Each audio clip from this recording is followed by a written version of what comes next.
So, welcome to the Mile High Podcast. This is your host, Dr. Daniel Knowles, and I am grateful to have you listening. Remember, you can hear this podcast so many ways. We now have it on iTunes.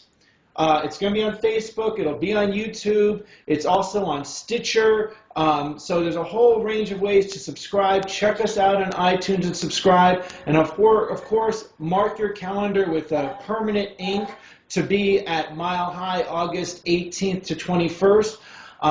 In the Mile High City. We're grateful to be here with our incredible guest, who's someone who I'm a huge personal fan of, and I think he's done incredible things for chiropractic, which is the current president of New Zealand Chiropractic College, Dr. Phil McMaster. Welcome, Phil McMaster.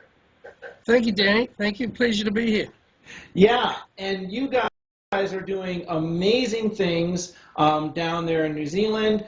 Every time I've heard you speak, and I knew you personally, but I didn't hear you speak before. I've seen you speak at the IFCO summits and at New Beginnings, and you're just so stellar and so clear on helping people stay and know what their focus is and their purpose on chiropractic, and that's why I'm so grateful for you being out here. It's going to be outstanding. Well, thank you, Danny. I mean, I'm just a simple guy, and you'll notice the title of my talk is It's As Simple as That. And I think if we've managed to do anything in New Zealand that warrants any of the nice words that you've mentioned, it's purely and simply because we just stick to the simple basics, really. Well, and don't we wish that was seen more around in the chiropractic profession to do that? So now, let's talk a little bit about you first, and then I want to talk a little bit about the New Zealand school.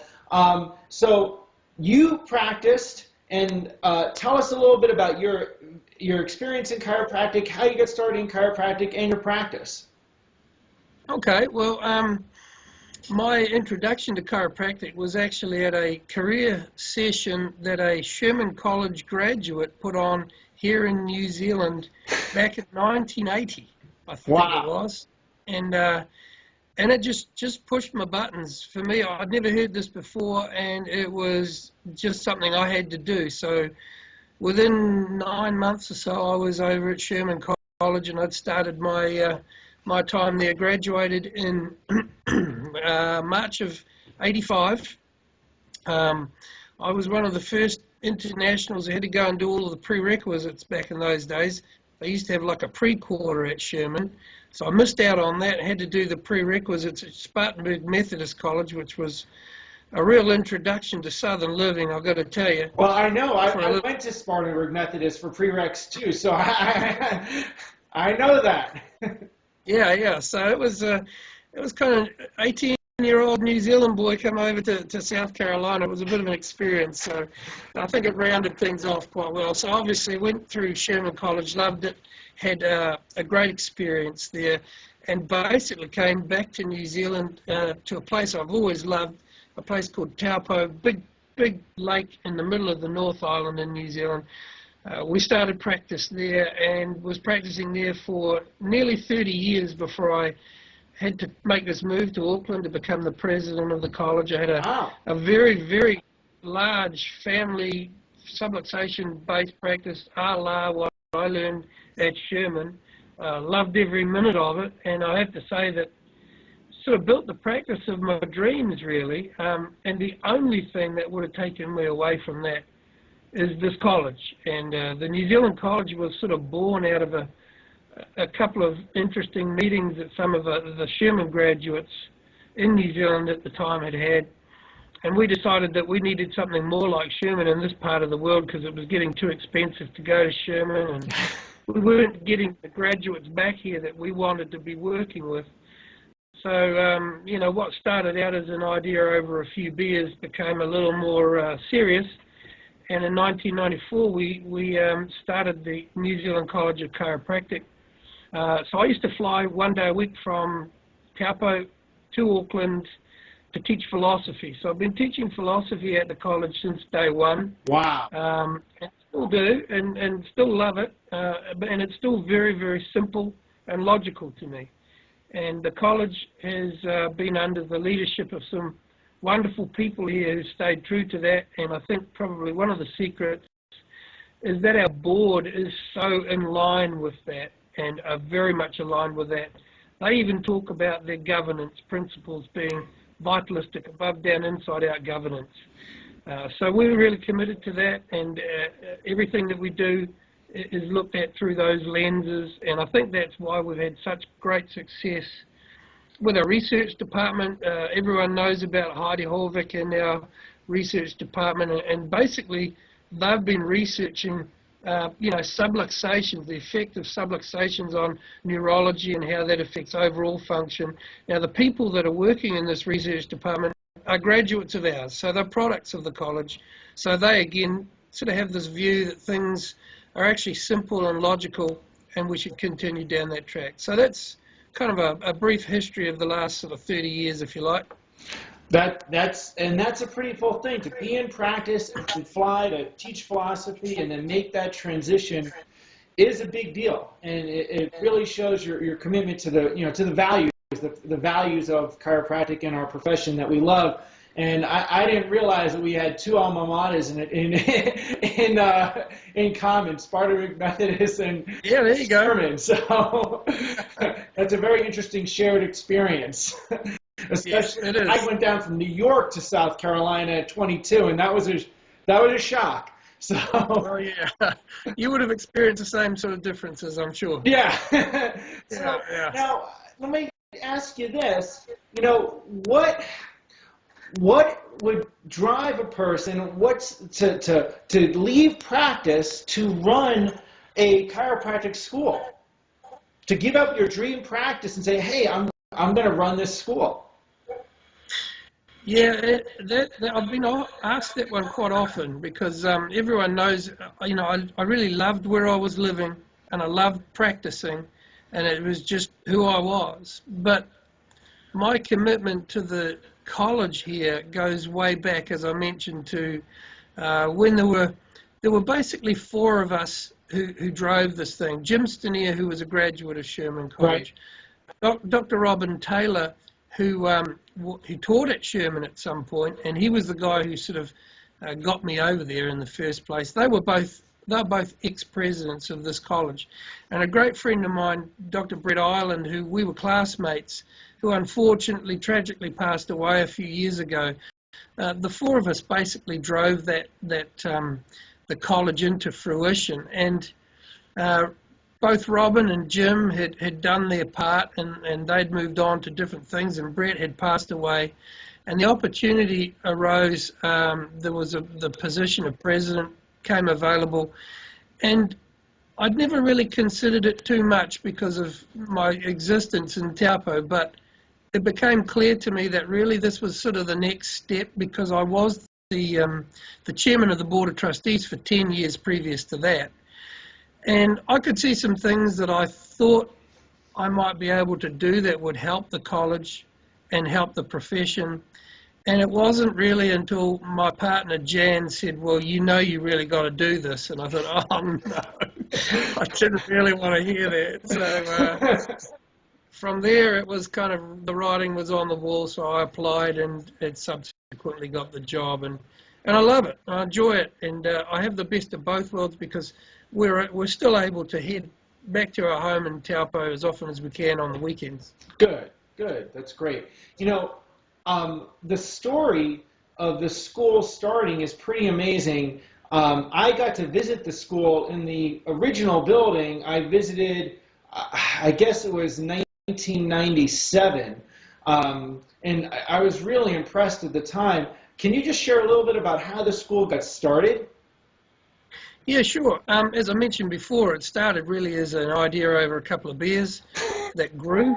But once we had decided this is what was going to happen, we made a pretty conscious decision that we wanted to have a model that was a little different than what was going on in this part of the world.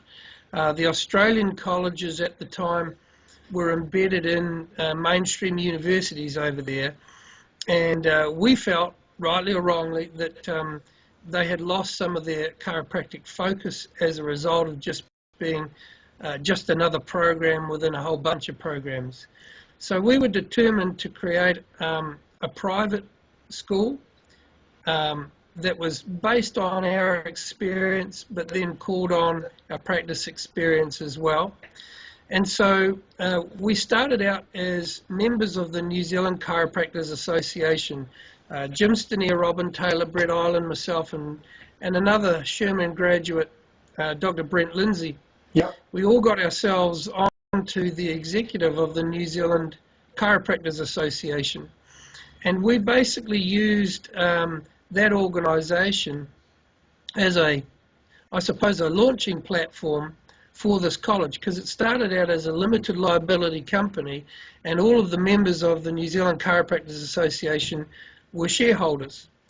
So it was a slightly different situation than what most would be. It was only until 3 or 4 years later, maybe a bit more, 5 years later, that an education trust was formed. Actually, it was formed earlier, but the school was sold to this education trust.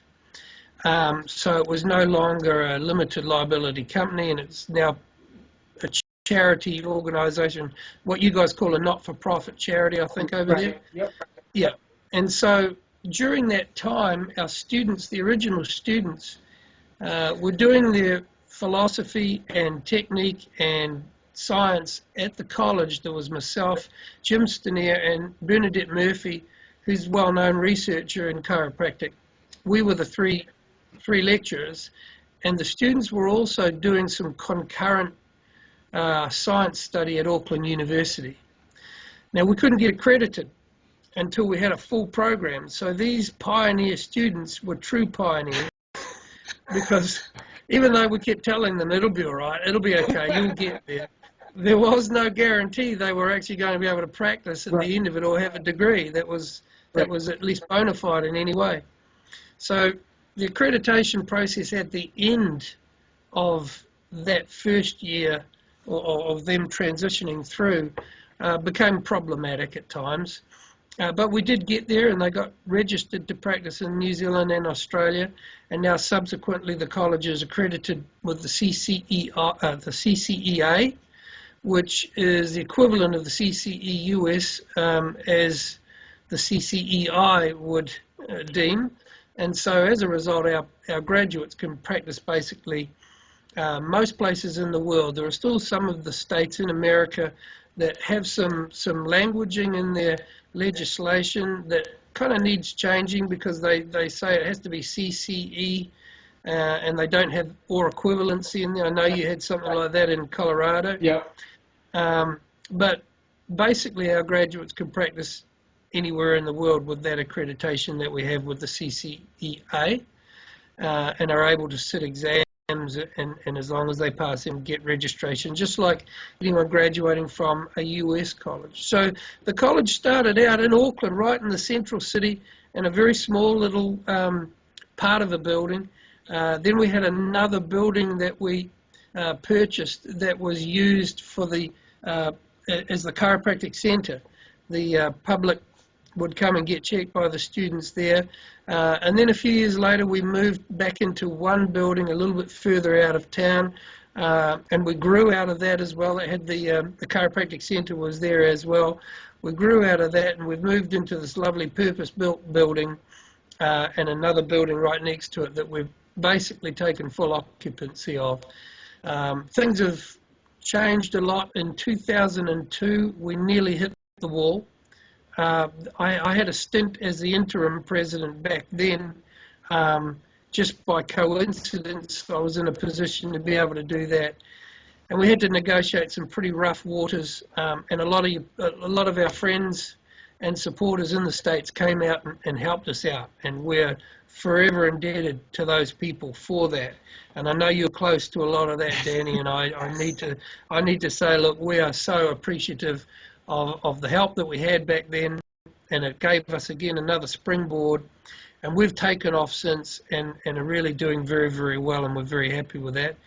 We don't intend ever being the largest chiropractic college in the world. That would be ridiculous in little old New Zealand with only 4 million people.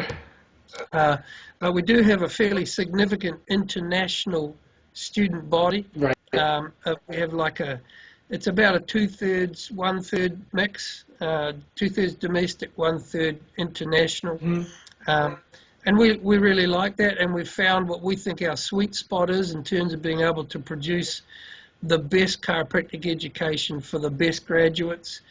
And so we've got to a point now where we're actually, we have to close off our enrollment. We've had more applications than we've had places for them. So as a result of that, we're seeing a real steep rise in the quality and the excellence in the program. Well, that was what you would call a quality problem. It is, yeah. Yeah, it's a nice one to have, isn't it? Yeah, because there's so much of we need to try to fill seats and not having enough resources, and it's nice to see the opposite of that happen. And you said something that I really want to make sure people that hear this that we emphasize, which is that many people in the U.S. that want to send someone to a chiropractic school, that are of our philosophical mindset, really have a limited choice of how many schools they want to send a person to in the United States. And I'm sure there's a lot of people that say, hey, I would love to go live in New Zealand for a few years and come back to the U.S. And a lot of people don't know that you can go to school in New Zealand, live there a few years, and practice in the United States. I really want to make sure people realize that. Yeah, and I thank you for making that point, because it's now starting to become quite a popular thing. I mean, New Zealand's a pretty neat place. It's a nice place to visit, and we really like it. And we find that our North Americans fit in really well here, and they really like it, and we like having them here.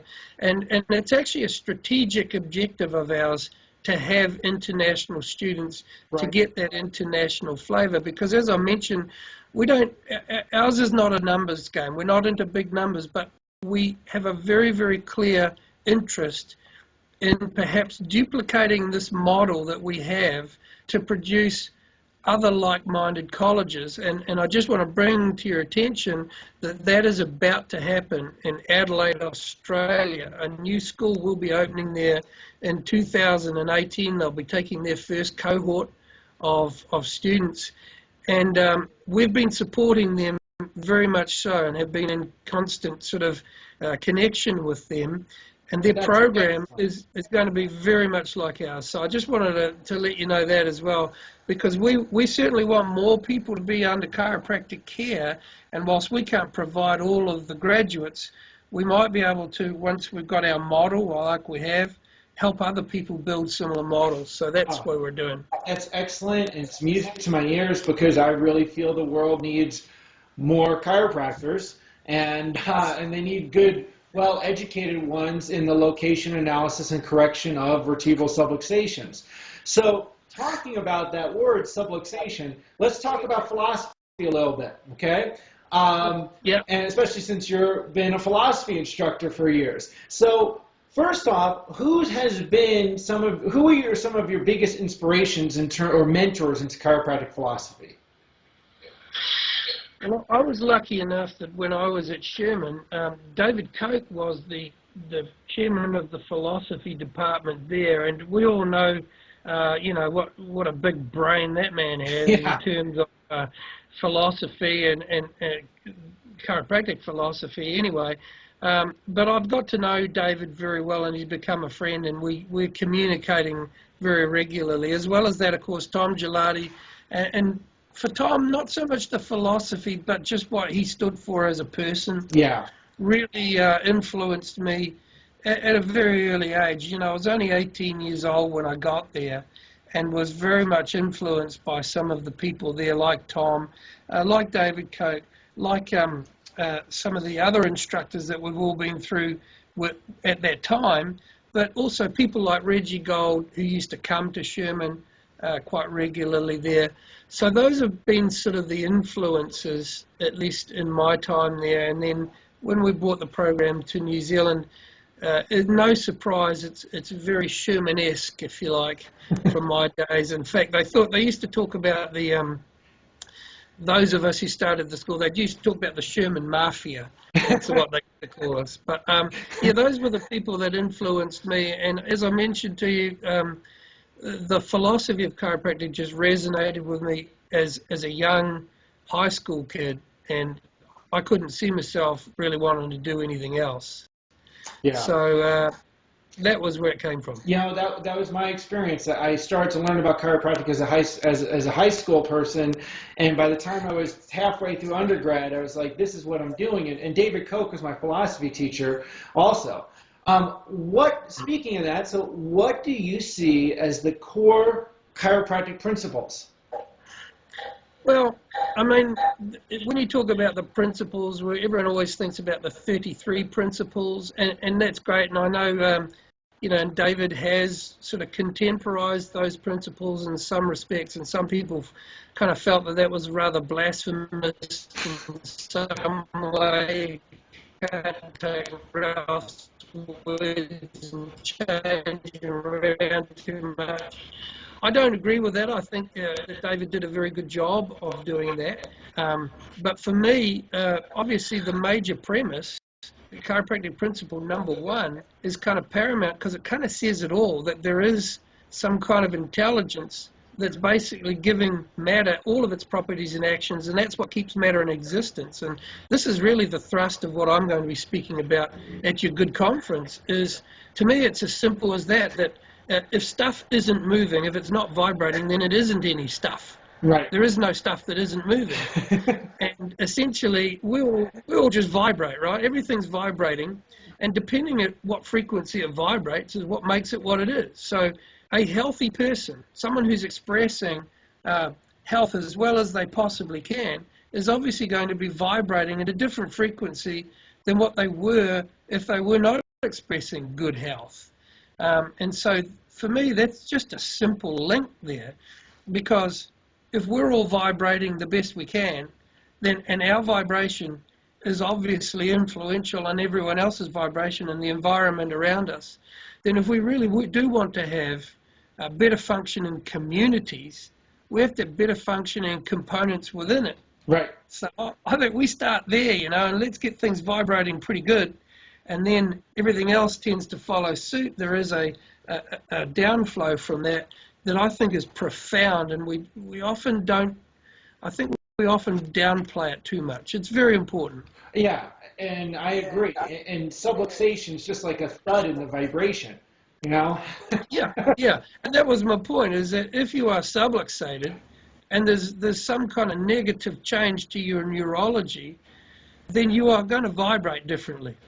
So, you know, we're all just a bunch of vibrators. But we want to be good vibrators, you know. We want to vibrate good. Yeah, absolutely. Yeah. And I think yeah, exactly. So and now that kind of touches on what motivates you to do what you do. yeah. Well, there you go. It's helping people be good vibrators. So well, that's it. Because you know what, I don't want to spend too much time around negative vibrators. You know, I want to be in the positive vibration pool. This is where I want to be. It's where I want to live. And I got to say that one of the things that attracted me to chiropractic in the first place was, once I got this idea that, you know, it made sense to me, I started visiting chiropractors. And I can tell you, as a young high school boy again, I could tell that these people, they just felt right. They vibrated well. They seemed to have their act together. Their families seemed to be healthy and happy, and they seemed to be happy people. Well, to me, that spoke volumes. It wasn't until later on that I started to understand how the neurology of the body worked in conjunction with the spine, and how that influenced how we vibrate, that I realized what was really going on. So I want to be around people like that. I just want to spend my time with that. Right. Absolutely. Yeah. And so one of the things with that, with the major premise and good vibes, which is not just the Beach Boys, but like good vibes in chiropractic, right? Is that interconnectedness of all things. That chiropractic and chiropractors play a pivotal role in the interconnection of life and of the planet. Can you share something about that? Well, it's really what I was just talking about before, that if you as an individual are vibrating at a greater frequency of expression, then you are going to influence other people around you. I mean, you can't smile at someone without changing the way they vibrate. Right. I mean, everyone's been in a situation where they've gone into a room and people have been fighting. Let's say they've had an argument, Right. and you can feel the way that the room feels, right? Right. Because there's stuff in the room, and the stuff's just vibrating according to what was affecting it just earlier when the argument was taken. But by the same token, you go into a room where people have been let's say, intimate in some way, and you happen to, walk in, the room is vibrating at a different frequency then. Right. So it's not something that's airy-fairy, higgledy-piggledy. This is real, and we all can feel it. Right. But sometimes people, when they try to explain it, it gets a bit sort of esoteric for them, Right. But it isn't. It's not at all. I mean, there's lots and lots of evidence supporting this, and I'll be talking about it a wee bit when I'm in Colorado, because it really interests me how people start to resonate with other people and things. Yes. Yeah. I mean, let's look at it this way. There's the classic example is you take a piece of coal and you put it in an environment for long enough under certain conditions, and that very same stuff that makes up the components of a piece of coal can very easily turn into a diamond. Yep. Well, a piece of coal's worth virtually nothing, and a diamond is worth, but it's the same stuff. Right. It's just been organized in a different way. Yes. It's vibrating differently, but it's the same stuff. And it's at a higher level of organization. It's at a greater level of organization, which is the primary chiropractic concept, that we want to have the greatest level of organization possible. Right. So, but if you try to tell the piece of coal that the piece of diamond is at a greater level of organization, the piece of coal is probably not going to have that point of view. No. Right? Because they're both perfect. They're both perfect Right. for what they are. Right. Yeah. Right. Yeah. Absolutely. And it's a different organization, different vibrational state. Now, let me ask you this: being that we're coming, one of the things that, if we're talking about philosophy, I want people to get something like some homework to do from this podcast after they listen to it. What are some things that are your favorite books or resources for people that maybe they're starting out with chiropractic philosophy, they want to delve deeper? Where would you tell them to start and go? Okay, well, interestingly enough, if you want to sort of talk about these concepts that we have been talking about, I would suggest you don't start with a chiropractic book necessarily. Start with Deepak Chopra's Ageless Body, Timeless Mind. Mm-hmm. And there's one particular part in that book that's to do with some experiments they did with a fighter pilot from the war, and this is the interconnectedness of all things. So do some homework on that. Deepak Chopra talks about this quite regularly, but in that book especially. Another book that I really like to read, apart from the chiropractic, the green books, the philosophy books, is Illusions by Marcus Bach. Yes. Now, that might sound a little strange that I would be talking about that type of a book in this type of an interview, but I've read that book so many times, and every single time I've read it, I always get more out of it that I didn't get before, that relates even to chiropractic. So that would be another one. Of course, Dee Dee's 1910 book, I think it was, really where he really started to expand on tone. Yes. And how, and you'd be aware of that. That is, I think, that was groundbreaking in a lot of respects, because right now, some of the research that's being done in chiropractic is really taking a lot of those concepts that he had back then. D.D. Palmer, before he wrote that book in the 1800s, was very, very clear on what he was meaning, and probably wasn't taken that seriously until now. We have the research that's actually supporting some of his concepts there.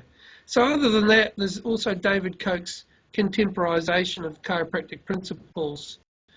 Those are probably the books that I would suggest if people don't have to get a hold of. And of course, the classic is Ralph Stevenson's textbook Right. of 1927. It's a little hard to read because it's a bit fragmented and has a freshman and sophomore text, that sort of thing. But in terms of the basics, that's there. Rob Sinnott also has a book that he brought out that's probably a simplification in some respects. And of course, the other one is Joe Strauss has done some good work on some of his early blue books there. And I'm really glad that you mentioned both chiropractic and non-chiropractic, because you can find so much of our values in other resources and how people grow. I'll ask you another question, because you had a very successful practice for many years, right? And Yeah. then a family practice, subluxation-centered practice, and then also teaching philosophy. To do that, you have to have a lot of discipline. What are some rituals or things that maybe you had in terms of daily being the best chiropractor you could be that you would suggest to people? Well, actually, that's funny you should say that, because I didn't realize that I was doing some things that I found out later on other people were suggesting you did. It just seemed kind of normal and natural to me. But one of the things that I think is really important is to be active and fit and healthy yourself. And I was a rugby nut. I played rugby, until I couldn't play it anymore. As an injury, a back injury actually, that stopped me from playing rugby, which is ironic. But I was always tried to stay fit and healthy and live the way that I would expect people who wanted to express themselves better to live. So I think that's important. Also, with having such a busy schedule, I had to really kind of be very organized in terms of what was next and priority. So I sort of by default ended up with, I was a great list writer. So I had lots of lists of things that needed to be done today, this week, and whatever it is. Right. I didn't realize that I just thought this was the way it should be. So, of course, later on, you go to these seminars and they have coaches to tell you this stuff. And I thought, well, okay, that's good. Maybe I got that one right just by accident. But the other thing too, it's really important, is you have to have support around you. Because I got a family. They've all kind of grown up now. In fact, my youngest daughter has just started at the college here this year. My son just graduated a couple of years ago. But I was very fortunate to have the full support of my family. They lived the chiropractic lifestyle as well, which really makes it a lot easier. And also, I think having fun. We used to have a lot of fun in the office. It wasn't one of these pain-based practices where everyone was kind of a little bit low when they got in. We had a lot of people who were under care for many, many years and were asymptomatic, and it became a place to meet. It became a place to catch up with people. It was very positive, and I think we will feed off that. So sometimes I think as chiropractors, we take things a bit too seriously sometimes. Yeah. You got to have a bit of fun, Yeah. I think BJ had a rule about that. I think he did too. Rule number 9, I think it was. Yeah. Was it? Um, That was my rule number 2, actually. There you go. Yeah. And you said to me your favorite quote is, "It's only a matter of time." Why is that? Well, I was talking to some students the other day, and I was saying to them, look, whenever a patient walked in my doors, a new patient, for me, I was absolutely certain that they were going to see benefits in being checked regularly. And I still feel that way. And the certainty comes from that saying that it's only a matter of time before they start to see some benefits that may go way beyond whatever they considered possible in chiropractic. It's only a matter of time. When I go on recruitment trips and talk to prospective students, and we're talking about possibilities of becoming a chiropractor, it's only a matter of time. Right. I used to have little children, patients of mine in my office, and I would just say to them, "It's only a matter of time," and they'd say, what do you mean? What are you talking about? So it's only a matter of time before you're going to want to be a chiropractor. And I think it applies to so many things. Yeah. That's a great principle that everyone remembers, right? Number Yep. 6. Yep, absolutely. It's only a matter of time. That's right. So I think that's one that I've used a lot because that's what gives you certainty. Yep. Knowing that within a certain matter of time, you do what you do, these people are going to see some benefit. Yeah. And they're going to become chiropractic commandos and refer other people to chiropractic. Right, right. I want to say something. I want to ask you a question about New Zealand. Yeah. What is the high there? When I went to New Zealand, like I live in Colorado, there are mountains. I'm from New York, so going moving to the mountains of Colorado was a big deal, and to see that, and it's beautiful. When I went to New Zealand, you got mountains and ocean, which is a whole nother game. Yeah. Yet another reason to go. If you like the mountains, you got that. And if you like the ocean, you've got sea level too there. What is the highest elevation in New Zealand? This is a little trivia, but how high are the mountains in New Zealand? Our highest mountain is Mount Cook or Mount Orangi. Okay. Also known as that in the Maori terminology, and it's 12,500 feet above sea level. But to put that in perspective, you can get to the coast, as you say, from there either side within, it only take you an hour and a half to travel to the coast. And where I live in Papua, there's a big volcano at the end of the lake that occasionally blows up, actually. And that's at 10,000 feet above sea level. Right. But we're as far inland as you can be. Right. In the North Island, and it only takes an hour and a half to go to either coast from where I lived in the lake. So it's kind of cool like that. If the surf's not working on one side, you can go to the other side pretty easy. It's pretty simple. Well, there you go. That means, getting to a higher elevation like a mile high, you've been at higher elevations. Now I'm glad to hear that it's only 12,000 feet because we got 14ers here. So when you come out, maybe you could get to the top of a 14er because that'd be a good thing for you to do while you're out in Colorado. Yeah, well, I'll have to get some training in for that, I think. Well, actually, you can even drive up to the top. You can hike, but there are some that go the highest elevation. You could drive too. So, but training is a good idea. So, okay. You're teaching. Mile-high seminars are not the same as sea level. So you got to raise the bar. Yeah. I'll better start now then, hadn't I? So we're really excited. I'm really glad that people will learn all the things that you shared in this podcast. There's a lot of information. I am so stoked for you to be coming out to Colorado.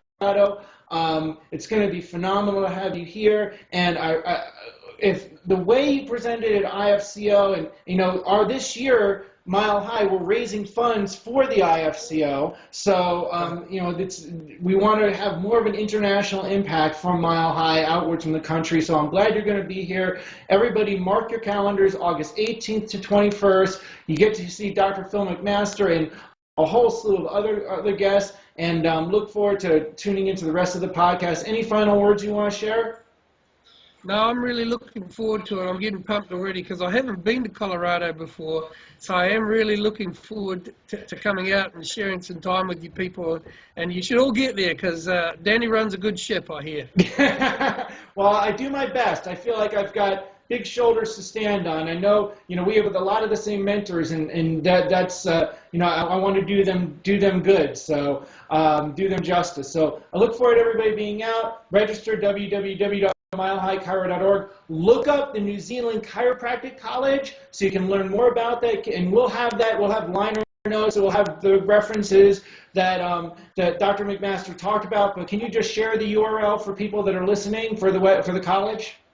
It's www.chiropractic.ac.nz. Excellent. So you have that. It will also be in your notes that you'll get. Look forward to seeing you. Thank you. Have an excellent time in New Zealand, and enjoy the mountains and surf for me. Yeah, thanks, Danny. I will. Looking forward to it. Like our page on Facebook, www.facebook.com/Mile High Chiro.